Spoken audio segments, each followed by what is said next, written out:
Okay, hey guys, it's King123 here, and Brad. It's the same day. This is his bike. We should bike check him. This is my Subrosa Tiro 2015. I'll start at the front and go to the back. They got stolen money grips. It's pretty good so far. And Subrosa hold tight stem. FSA headset. Subrosa bars and ramp forks. Some shitty ass Walmart rim.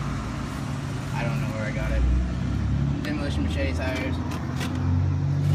Subrosa Tiro 2015 frame. Ramp pedals. Ramp cranks. Shadow screen sprocket. Some KMC chain I got eBay. We the people pivotal seat and ramp hub, lays to ramp back rim, and machete back tire. What kind of seat clamp?